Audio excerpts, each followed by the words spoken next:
এই যুবতী মেয়ে তার বৃদ্ধা স্বামীর সকল সম্পত্তি নিজের করে নেওয়ার জন্য তার স্বামীকে বারবার পানিতে লাফ দিতে বলে। লোকটি বুঝতে না পেরে সোজা পানিতে লাফ দেয়। শান্ত নদীকে দেখে মেয়েটি মনে মনে খুশি হয়, কারণ তার পরিকল্পনা সফল হয়েছে। তখনই সেই লোক বোর্ডের পিছনে আসে। আসলে লোকটি তার স্ত্রীর সাথে মজা করতেছিল। মেয়েটির মুখের হাসি ভাব থাকলেও সে মনে মনে অনেক নারাজ হয়ে যায়। এরপর মেয়েটি তার স্বামীকে পাহাড়ের উপর থেকে লাফ দেওয়ার কথা বলে। লোকটি তার স্ত্রীর কথা রাখে। লোকটি মনে করে এইটা অনেক সহজ ব্যাপার। লোকটি তার যুবতী স্ত্রীকে দেখানোর জন্য সোজা পাহাড়ের উপর থেকে লাফ দেয়। এরপর লোকটি আর পানির নিচ থেকে বের হয় না। মেয়েটি মনে করে হয়তো লোকটি শেষ হয়ে গেছে, তাই সে মনে মনে খুশি হয়। মেয়েটি তার চারপাশে ভালো করে তাকায় এবং জেনে বুঝে লোকটিকে নিয়ে চিন্তা করার অভিনয় করে, কিন্তু সে মনে মনে সেই সম্পত্তি পেয়ে অনেক খুশি হয়। আসল সমস্যা শুরু হয় যখন তার মনে পড়ে সে বোট চালাতে পারে না। অনেক চিন্তা করে। মেয়েটি পুলিশকে ফোন করার কথা ভাবে,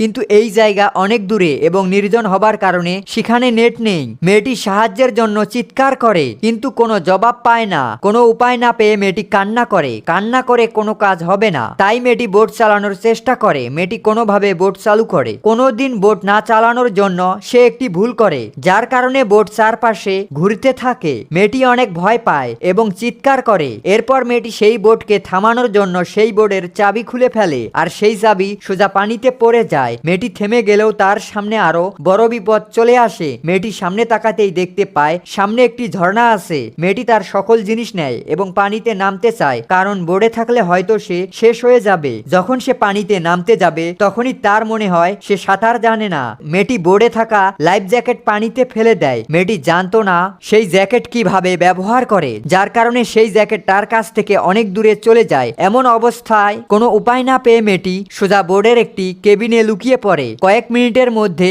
সেই বোর্ড উপর থেকে নিচে পড়ে যায়। ভাগ্য ভালো ছিল, সেই ঝর্ণা বেশি গভীর ছিল না, আর কিছুক্ষণের মধ্যে মেয়েটি ঝর্ণার কিনারায় চলে আসে, যার কারণে সে বেঁচে যায়। জ্ঞান ফিরতেই সে তার মোবাইল হাতে নেয় এবং মোবাইলে নেটওয়ার্ক খুঁজতে থাকে। মেয়েটি অনেক হতাশ হয়ে পড়ে, আর নিজেকে বাঁচানোর জন্য মেয়েটি জঙ্গলের মধ্যে প্রবেশ করে। মেয়েটি ভাবে এখানে বসে থাকার চেয়ে জঙ্গলে সার্ভাইভ করা ভালো, কারণ সে এমন সার্ভাইভিং করা আগে টিভিতে দেখেছে। তাই মেয়েটি একটু সাজে এবং জঙ্গলের মধ্যে যেতে থাকে। মেয়েটি কিছু দূর যেতেই বালুতে প্রাণীর পায়ের ছাপ দেখতে পায় এবং সামনে তাকাতেই সে একটি প্রাণীকে দেখতে পায় যে নদীর মধ্যে খাবার খুঁজতেছিল। মেয়েটি সেই প্রাণীকে না দেখার অভিনয় করে সেখান থেকে চলে যেতে চায়, কিন্তু প্রাণীটি তাকে দেখে ফেলে আর তার দিকে আসতে থাকে। বিপদ বুঝে মেয়েটি তার জুতো প্রাণীর দিকে ছুঁড়ে মারে, আর প্রাণী মনে করে সেই মেয়ে তাকে খাবার দিয়েছে, আর এই সুযোগে মেয়েটি সেখান থেকে চলে যায়। সন্ধ্যা হতেই তার ঠান্ডা অনুভব হয়, তাই সে